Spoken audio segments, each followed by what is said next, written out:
dakwah atau memperjuangkan agama Islam lewat media itu merupakan sebuah keniscayaan atau keharusan.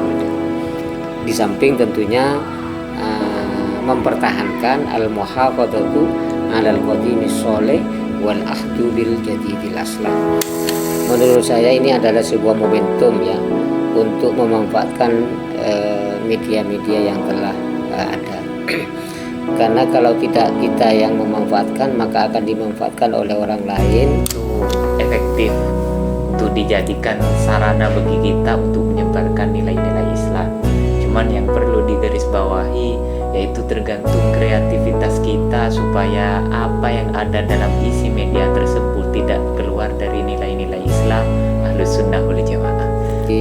Mereka itu adalah wasilah atau sarana dalam rangka tujuan yang kita inginkan.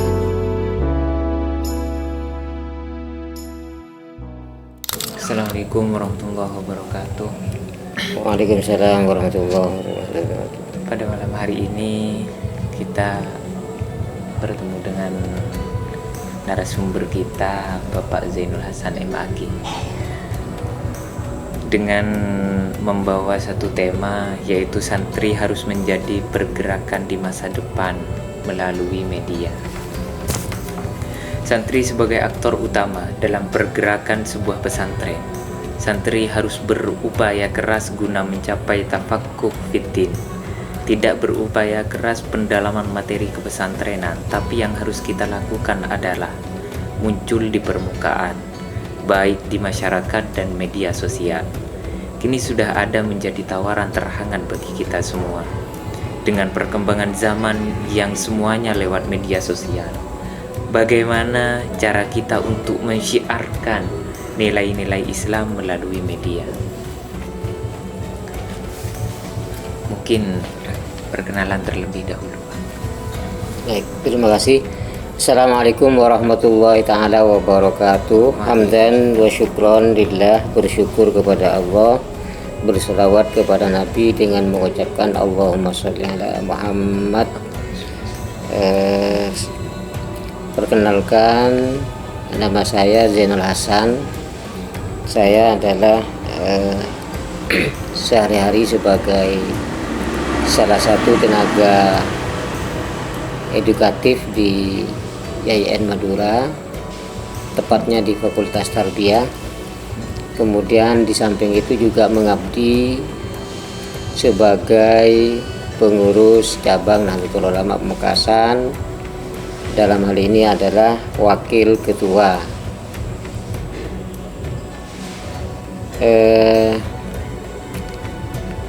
Kemudian saya menyambut baik ya terhadap inisiasi dari podcast Pondok Pesantren Banyuayu di bawah asuhan Al Mukarram Haji Muhammad Nawawi Abdul Muin. Mudah-mudahan ini juga bagian dari sarana dakwah bagi pesantren. Saya kira cukup perkenalan saya. Makasih. Itulah tadi biografi singkat dari beliau. Mungkin ada beberapa hal yang akan saya tanyakan kepada Bapak. Yang pertama yaitu bagaimana pendapat Bapak tentang perkembangan media di masa ini? Ya, terima kasih. Kalau saya ditanya tentang bagaimana pendapat saya tentang media, perlu diketahui bahwa sekarang kita sudah memasuki namanya revolusi industri, revolusi 4.0, di mana perkembangan media ini sudah memasuki sebuah puncak perkembangan yang luar biasa, yang dimulai dari 1.0 itu artinya revolusi industri ya. 2.0 itu artinya perkembangan listrik dan sebagainya. kemudian 3.0 perkembangan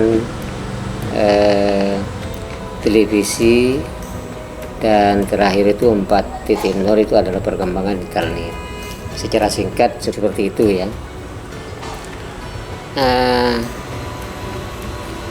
Kalau ditanya tentang perkembangan media di masa kini sudah luar biasa ya, saya kira sudah luar biasa dan sudah merambah kepada seluruh pelosok dan dimensi kehidupan manusia, baik masyarakat secara umum maupun di kalangan santri sendiri. Saya kira sudah cukup pesat perkembangannya. Itulah tadi jawaban dari beliau, bahwasanya perkembangan media mulai dari 1.0 sampai ke puncaknya 4.0 di masa yang sekarang, di mana semua pusat kehidupan baik di desa maupun di kota itu menggunakan media sosial. Terima kasih. Memang sekarang media memang sangat pesat ya Pak ya. Iya. Kalau pandangan Bapak itu peran media sendiri dalam zaman sekarang dalam menyebarkan syiar-syiar atau nilai-nilai Islam kepada masyarakat luas, itu bagaimana pandangan Bapak? Baik, mengingat perkembangan media yang begitu pesat dan luar biasa, menurut saya dakwah ya, peran media dalam menyebarkan nilai Islam atau dakwah Islam ya, ini sangat penting dan sangat besar pengaruhnya. Kita ketahui bahwa media itu ada namanya media massa, yaitu melalui koran dan sebagainya. Ada namanya media elektronik ya, seperti di radio dan sebagainya. Nah, kita ini sudah memasuki era yang era sosmed ya, era sosial media yang begitu luas, bisa elektronik dan juga bisa tulisan. Jadi kedua-duanya masuk. Oleh karena itu ini adalah terserah kita menghadapinya. Menurut saya ini adalah sebuah momentum ya untuk memanfaatkan media-media yang telah ada. Karena kalau tidak kita yang memanfaatkan, maka akan dimanfaatkan oleh orang lain. Nah, jika dimanfaatkan oleh orang lain, jika kontennya bagus dan senada sepaham masih mendingan. Tetapi apabila kontennya sudah tidak sama dengan nilai-nilai keislaman yang kita miliki, maka akan menjadi blunder, akan menjadi musuh ya. Dan itu akan merasuki dan meracuni anak-anak generasi muda kita. Karena mereka lah yang akan mengkonsumsi dari media itu. Itulah tadi jawaban beliau. Nah, media itu ada media massa dan media elektronik. Kita sebagai anak muda yang hidup pada zaman yang media pesat pada zaman ini, kita harus merebut media itu supaya isi konten atau kreativitas di dalam suatu media tidak biar sepaham dengan paham kita sendiri, begitu. Betul. Nah, mungkin kalau bicara media Pak ya, banyak yang media-media sekarang seperti YouTube, TikTok, Instagram dan semacamnya lah Pak. Mungkin media yang menurut Bapak efektif untuk menyebarkan nilai-nilai Islam itu media apa yang paling efektif menurut Bapak? Iya, terima kasih. Sebenarnya semua media yang ada selama ini, baik itu Facebook, Instagram, TikTok, YouTube, itu semuanya efektif ya sekarang, sama-sama dipakai. Oleh karena itu memang nanti tergantung pada kita atau kemampuan kita untuk mengisi dari konten-konten itu.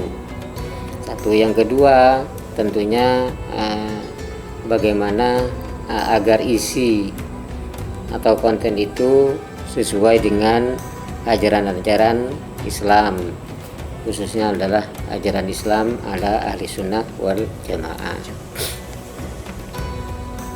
Jadi semua media itu sebenarnya hampir sama ya, hampir sama. Jadi mereka itu adalah wasilah atau sarana dalam rangka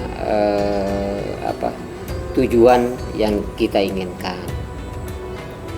Nah, sementara memang untuk media yang ada yang lebih banyak itu adalah seperti YouTube itu juga banyak, kemudian TikTok ya juga banyak. Tergantung bagaimana kita mengelola media itu ya. Tapi kayaknya sekarang diharapkan kita juga memperhatikan durasi ya. Durasi. Makanya TikTok itu kan relatif pendek ya. Iya. Ya, yang mana TikTok pakai ya. Jadi itu lebih banyak diminati. Iya. Karena yang penting kontennya apa gitu ya. Nah, dan durasinya sangat pendek sehingga penggemarnya itu lebih banyak gitu ya. Karena pertimbangan durasi. Sementara pengguna pertimbangannya juga pulsa gitu. Sehingga itu ngepas ya dengan apa yang diinginkan oleh peminat ya. Ya. Itulah tadi jawaban beliau bahwasanya semua media itu efektif untuk dijadikan sarana bagi kita untuk menyebarkan nilai-nilai Islam. Cuman yang perlu digarisbawahi yaitu tergantung kreativitas kita supaya apa yang ada dalam isi media tersebut tidak keluar dari nilai-nilai Islam Ahlus Sunnah wal Jamaah. Nah terus kalau itu Pak ya, Bapak itu mendefinisikan konteks menurut Bapak tentang santri mengekspresikan nilai-nilai Islam melalui seni dan semacamnya, itu menurut Bapak yang paling sering diminati oleh kalangan masyarakat lah, apa seni apa Pak? Ya sementara seni musik ya bukan apa ya. Seni musik biasanya selawat ya, selawat. Tapi begini ya, saya mengharapkan kalau memang ini kita menseriusi dari pesantren. Di pesantren itu ada tradisi mengarang syairan. Nah, mengarang syairan itu paling tidak harus ngaji arut. Jadi biasanya santri itu setelah ngaji nahwu sorof, kemudian ada belaghah, kemudian ada ma'ani bayan mantik. Nah, biasanya diperkenalkan juga dengan tentang ilmu arut. Ilmu arut itu ilmu tentang solmisasi itu ya. Do re mi fa sol la si itu tentang ya, notasi dengan wazan-wazan dan bahar-bahar yang bermacam-macam. Nah, mestinya ya sisi-sisi ini yang kita isi yang tidak dimiliki oleh orang lain. Jadi pentingnya misalnya nanti ada lomba syairan berbahasa Madura atau berbahasa Indonesia. Yang penting komunikasinya di jalan.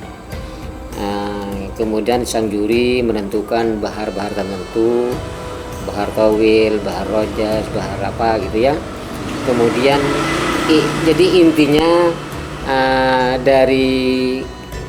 dari konten ini ada dua manfaat. Satu, bisa memanfaatkan ilmu arutnya satu sisi, kemudian di sisi lain menyampaikan kontennya, isinya tentang keimanan, kemudian tentang keislaman, ataupun tentang mahabbah. Dalam hal ini adalah yang dimaksud mahabbah, cinta, adalah cinta kepada Allah. Nah, sementara yang ada ini musik yang ada itu memang temanya juga cinta, tapi lebih banyak pada cinta kepada manusia. Oleh karena itu nanti kalau memang ini diseriusi, kajian-kajian tentang syair-syair sufi ya, syair-syair sufi itu juga coba digali, kemudian bisa diterjemahkan, kemudian juga bisa pakai notasi atau pakai bahar-bahar yang ada di ilmu arut gitu ya. Nah itu dicoba digali, dilombakan dengan sesuai dengan tingkatannya masing-masing nanti, tingkat remaja, kemudian tingkat dewasa, atau menurut temanya, tema keimanan, tema keislaman, tema akhlak. Kemudian kalau berkaitan dengan tasawuf tentunya tentang mahabbatullah dan mahabbat Rasul, cinta kepada Allah dan cinta kepada Rasul. Karena mahabbatullah jelas ya, itu adalah sebuah puncak makom yang diinginkan oleh para sufi ya. Kemudian mahabbatur Rasul juga jelas, la yu'minu ahadukum hatta akuna ahabba ilaihi min walidayhi ya. Jadi tidak sempurna iman seseorang sampai aku lebih dicintai daripada orang tuanya. Itu kata Nabi. Artinya cinta kepada Rasul itu bagian dari ekspresi keimanan. Coba ada itu diekspresikan dalam lomba-lomba syair, lomba-lomba yang ngarang siiran itu, baik berbahasa daerah, bahasa lokal maupun bahasa Indonesia. Kalau bahasa Arab kayaknya masih belum ya, masih belum tingkatannya. Jadi kan sama sebenarnya kalau di bahasa Indonesia juga akan ada puisi, ada sajak gitu ya. Ada sajak ABAB, ada sajak AA, BB kan gitu ya. Di notasinya itu pakai ilmu arut, tapi sajaknya itu juga ikut tata bahasa atau tata pramasastra bahasa Indonesia gitu ya. Nah, misalnya di kaula namung saari samalem rodi ongku mun umpamana ibadahnya tak kecing gitu ya. Jadi pokoknya ada mirip-mirip gitu ya. Lomba-lomba seperti itu harus dilombakan gitu ya, harus dilombakan. Dan kalau ini kita seriusi, nanti insya Allah podcast ini menjadi ciri khas gitu ya. Di antara ciri khas ini adalah ada nanti siiran-siiran Madura gitu ya, atau siiran bahasa Indonesia, ada apa-apa dilombakan nanti ya. Dimana isinya siiran-siiran itu ya tentang mahabbatullah dan mahabbah Rasul dan juga mahabbah kepada ahli ilmu atau ulama sebagai pewaris Nabi gitu ya. Iya, itulah tadi jawaban dari beliau bahwasanya untuk kita muncul di media sosial ada banyak macam seni yang harus kita tampilkan. Cuman ada salah satu seni yang mungkin dapat menyaingi dari seni-seni yang lain, yang mana seni itu mungkin hampir punah Pak ya. Betul. Yaitu sebuah syair atau syair lah, yang mana kita harus berinisiatif untuk melombakan hal itu kepada santri-santri atau kalangan-kalangan madrasah-madrasah dan semacamnya, agar dapat menyaingi yang lain. Seperti kan kalau di zaman sekarang Pak itu banyak lagu-lagu yang kayak ke barat-baratan. Iya betul. Mungkin syair itu baik mengandung seperti mahabbah dillah, mahabbah Rasulullah, atau mahabbah kepada ulama dan semacamnya. Seperti itu Pak. Iya betul. Mungkin kalau kita percaya kepada media sosial sebagai sarana yang efektif untuk menyebarkan nilai-nilai Islam, mungkin Bapak punya alasan tersendiri lah mungkin kenapa media sosial itu dapat dipercaya untuk menyebarkan nilai-nilai Islam. Betul gitu ya. Jadi gini, ada pepatah Arab menyatakan al-insanu abna'uz zaman, bahwa manusia itu adalah anak zamannya. Jadi setiap zaman itu ada orangnya gitu.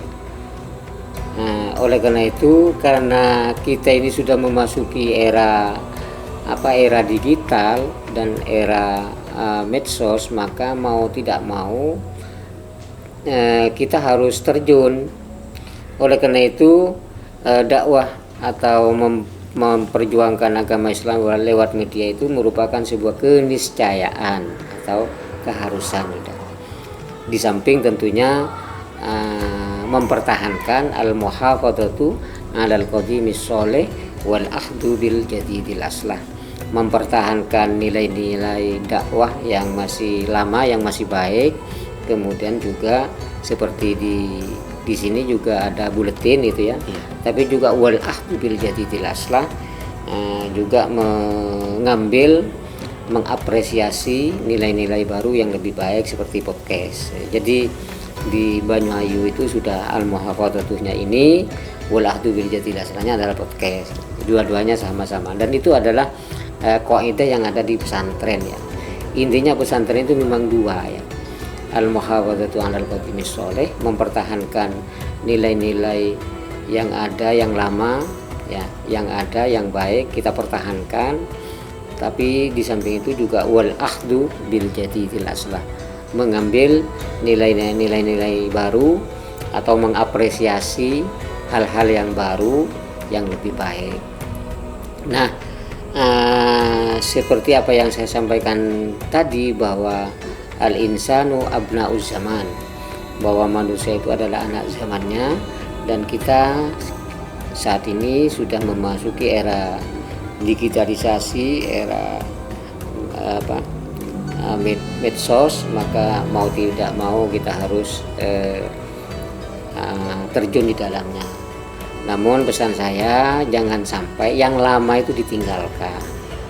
Jadi karena gara-gara baru mengejar, istilahnya kejar tayang, kemudian yang lama ditinggalkan. Perlu diketahui bahwa tradisi kita aslinya itu adalah tradisi membaca dan menulis. Nah, membaca dan menulis itu adalah merupakan modal utama. Jadi seorang santri itu harus kuat di dua-duanya, itu harus membaca dan menulis. Kemudian kalau media kan hanya mendengar, melihat, mendengar kan gitu ya. Kan itu kan kalau di media. Nah, mestinya tradisi membaca inilah. Kemudian kalau tradisi menulis itu tidak harus mengarang ya, tapi juga mengungkapkan seperti tadi siiran pendek gitu juga, itu juga menulis gitu ya, membuat siiran pendek yang itu disesuaikan dengan ilmu arud ya, dengan bahar-bahar yang 14 bahar atau berapa itu ya. Itu juga termasuk menulis ya. Nah, kalau memang ini ilmu arud sudah diajari atau tidak? Ya, diajari. Nah, syukur-syukur sudah diajari, berarti tinggal mempraktikkan biar ilmu-ilmu yang telah diajari itu bisa dipraktikkan. Jadi bahar atau wazannya itu, mauzunnya itu sebenarnya itu umum itu ya. Jadi fu'ulun mafa'ilun, fu'ulun mafa'ilun, fu'ulun mafa'ilun. Nah, kalau dua-duanya ini dijalankan, insya Allah ilmu itu cepat. Saya itu mondok hanya 3 tahun, tapi ya itu belajar dan tirakat, mengurangi tidur, mengurangi makan gitu ya. Itu tirakatnya. Kemudian kalau dulu itu saya berusaha untuk dawamul wudu misalnya. Dawamul wudu itu bukan berarti tidak pernah tidak pernah hadas, tetapi ketika hadas langsung berwudu kembali. Saya selama 1 tahun atau selama di pondok itu dawamul wudu misalnya. Kemudian di samping dawamu qiraatil Quran. Apalagi ditambah puasa ya. Itu intinya belajar dan tirakat. Kalau dua-duanya ini dijalankan, insya Allah cepat ilmu itu, cepat diperoleh. Ya, itulah mungkin yang disebut dengan ilmu laduni. Sedangkan ilmu laduni itu dalam alfiah wa fi ladunni qallah wa fi qotni wa qotniyal, bahwa ilmu laduni itu sangat sedikit, hanya diperoleh orang-orang tertentu ya. Wa fi laduni qalla wa fi qotni wa qotni hatfu aidon qot yafi gitu ya, kayaknya seperti itu. Lupa saya, sudah lama ya. Jadi pengalaman saya mondok 3 tahun ya, alhamdulillah bisa terbuka dengan tirakat itu ya, dengan tirakat dan belajar. Dan setiap kiriman itu ingat dulu bahwa orang tua itu mengirim itu untuk apa, maka jangan sampai dibuat main-mainan, terutama waktu ya, jangan sampai dibuat main-mainan, karena mereka mengirim saya itu sebenarnya untuk belajar. Alhamdulillah 2 tahun 3 tahun ya pengalaman pribadi saya untuk bisa mengikuti, walaupun biasanya kan kalau orang bisa baca kitab itu biasanya 6 tahun ya. Tapi kalau kalau ada tirakat dan kerajin belajar, insya Allah cepat itu bisa menyamai yang 6 tahun. Ya, itulah tadi pesan dari beliau bahwasanya santri itu sebelum membuat suatu kreativitas di media sosial, maka kita harus mendalami suatu keilmuannya dulu. Karena sebelum kita berilmu terus kita menyebarkan tentang nilai-nilai Islam, pasti itu Pak ya, nilai-nilai Islamnya pasti melenceng dari ajaran yang sebenarnya. Dan pesan-pesan dari beliau ya, inna ma'al usri yusra, yaitu di balik proses yang pahit pasti ada hasil yang manis. Begitu. silakan bagus. Dan yang harus kita petik dari pesan beliau, kita sebagai santri harus mengambil 2 jalan yang memang sudah menjadi tradisi santri mulai dari zaman dahulu Pak ya, yaitu rajin belajar, yang kedua yaitu tirakat. Nah, dan yang harus kita contoh dari beliau yaitu dawamul wudu, dawamul qiraatil Quran, dan dawamus shaum. Ini yang terakhir Pak ya. Okay. Apa pesan Bapak tentang tema ini, tentang tantangan santri pada zaman 4.0 ini? Pesan-pesan Bapak kepada santri. Ya. Pertama begini ya, untuk santri itu kan dibagi 2 ya. Untuk namanya santri aktif yang harus belajar, menurut saya mereka itu harus konsentrasi pada belajar dan tirakat tadi. Nah, kemudian setelah ilmu itu diperoleh, baru kita menyampaikan, mendakwahkan kepada orang lain. Jika ilmu ini masih belum matang, masih belum diperoleh, jangan coba-coba masuk ke dunia sosial media, karena khawatir ya, kan banyak kasus itu dari dia mengatakan tentang kufron, kemudian ditasrif kafaru yukafiru kufron gitu ya. Itu kan ada di media seperti itu, padahal itu kelas 5 itu sudah tahu bahwa itu adalah wazan dari fa'ala yufa'ilu taf'ilan, berarti kafaro yukafiru takfiro. Kalau di media itu yang mengatakan pakai sorban kafaro yukafiru kufron kan, makanya begini ya, ilmunya dulu diperoleh ya, baru setelah ilmu itu diperoleh, terutama menguasai bidang-bidang ilmu dasar ya. Jadi ilmu di dalam Islam itu, satu ilmu berkaitan dengan ilmu tauhid, ilmu akidah. Yang kedua baru ilmu fikih, kemudian ilmu akhlak atau tasawuf. Kemudian untuk mendukung yang 3 ini ada namanya ilmu alat. Ilmu alat itu mulai dari sorof, kemudian nahwunya, kemudian belaghah, mantik, ma'ani, baru apalagi ditambah ilmu arus. Nah, ilmu yang kita peroleh, terutama ilmu arut, agar bermanfaat, fungsional maksudnya, maka itu harus ada, ya tadi diupayakan ada lomba-lomba tadi, sehingga ini menjadi sebuah ciri khas. Jadi kesan saya untuk yang aktif ya, terutama yang aktif, coba dulu dia diperoleh ilmunya itu, belajar dulu dan tirakat. Nah, baru setelah berhasil, baru terjun di dunia podcast, tidak apa-apa gitu.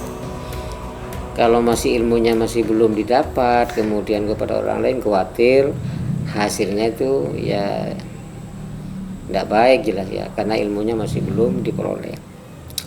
Perlu diketahui bahwa ilmu-ilmu ini, tambahan dari saya ya, ilmu-ilmu dalam keislaman itu luas ya.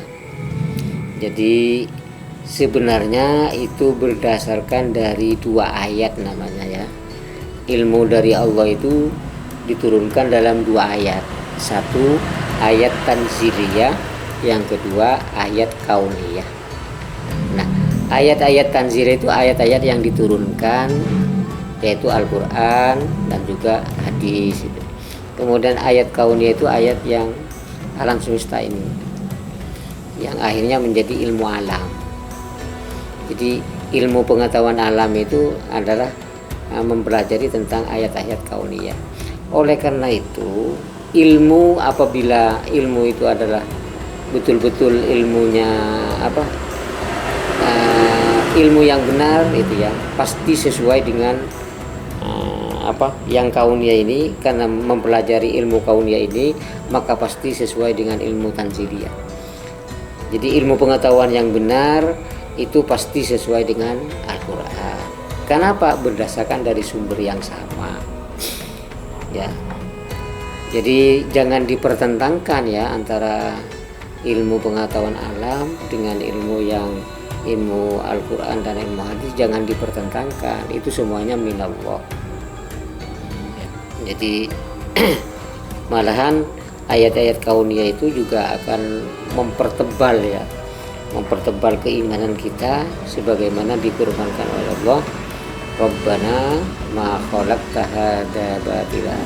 Sebelumnya, inna fi khalqis samawati wal ardi wa ikhtilafil laili wan nahari la ayatil liulil albab alladzina yadhkurunallaha qiyaman wa qu'udan wa 'ala junubihim wa yatafakkaruna fi khalqis samawati wal ardi Rabbana ma khalaqta hadza batila.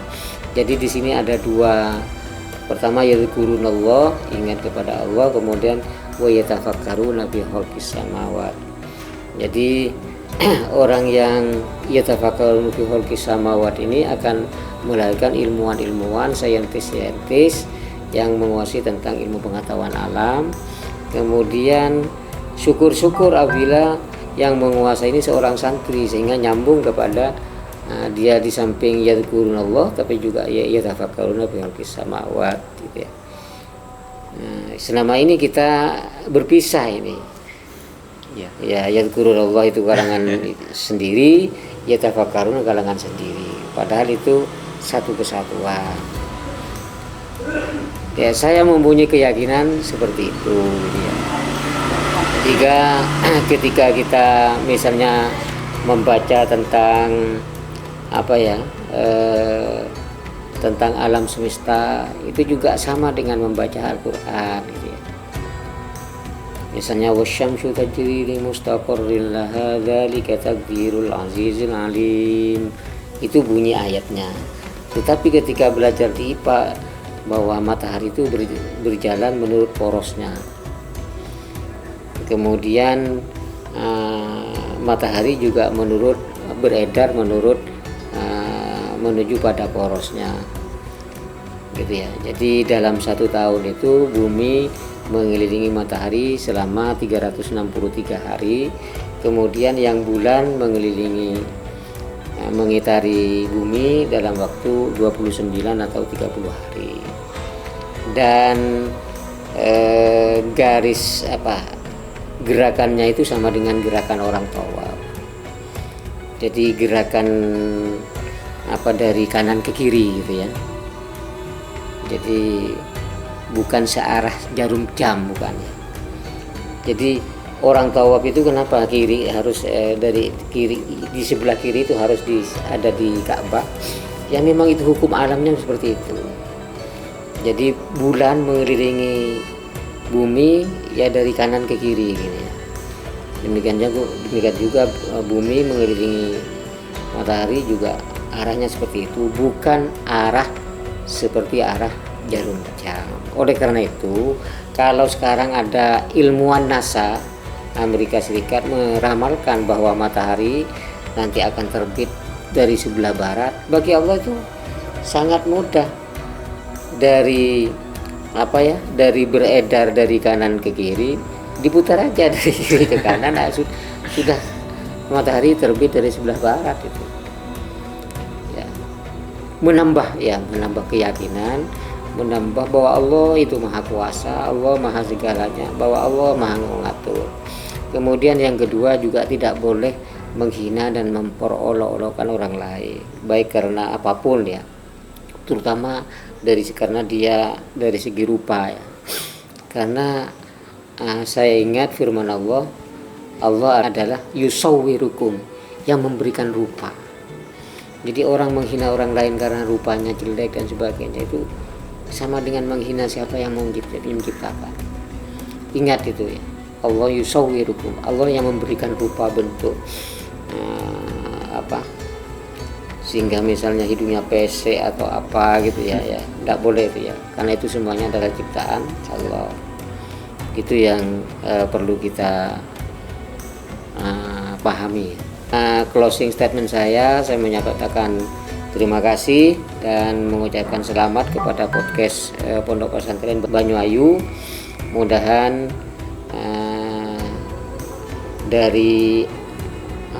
dari pondok yang terpencil tapi bisa memancarkan sebuah cahaya keilmuan yang bisa bermanfaat kepada orang banyak.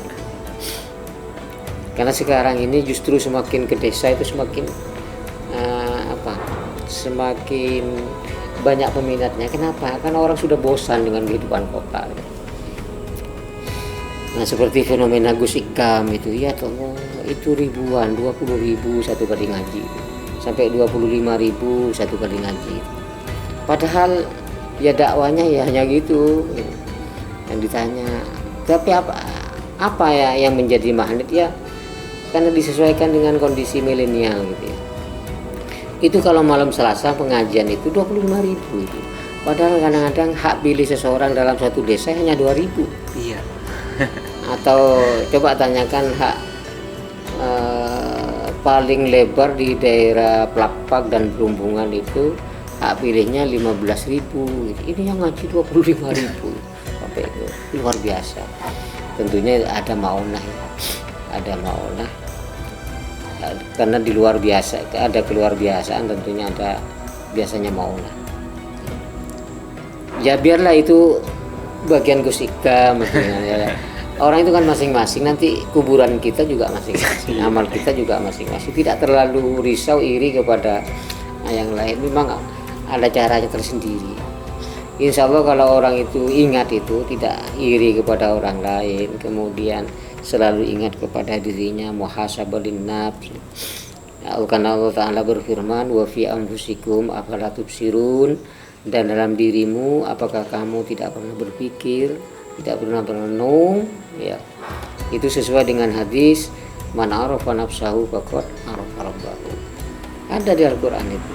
Wa fi anfusikum afala tubsirun, dan di dalam dirimu apakah kamu tidak pernah merenung, tidak pernah berpikir bahwa ternyata banyak kekurangan-kekurangan. Nah, orang yang sibuk dengan memikirkan dirinya, maka dia tidak sempat untuk memikirkan orang lain atau menghujat atau mengkata-katai orang lain. Jadi kalau dibalik, orang yang sering mengomentari orang lain itu sebenarnya sedang lupa pada diri. Ya, terima kasih. Itulah tadi pesan dari beliau kepada santri yang memang harus dipegang teguh, yaitu belajar dan tirakat, Pak. Ya, kata kuncinya. Nah, kita di media sosial kita harus sebagai santri milenial lah mungkin Pak, kita harus juga mentradisikan tradisi al-muhafadzatu 'alal qadimis sholih wal akhdhu bil jadidil aslah. Kita harus mempertahankan nilai-nilai dakwah, nilai-nilai Islam atau nilai-nilai kepesantrenan yang lama yang baik dan mengambil hal-hal yang baru yang lebih baik. Betul. Nah, itulah tadi podcast pada malam hari ini dengan tema santri sebagai kreatif mengekspresikan nilai-nilai Islam melalui media, dengan beberapa pertanyaan yang mungkin diajukan kepada beliau dan dijawab dengan 100% alhamdulillah. Dari saya mengucapkan terima kasih Pak ya. Nah, sekian podcast ini. Wassalamualaikum warahmatullahi wabarakatuh. Waalaikumsalam warahmatullahi wabarakatuh.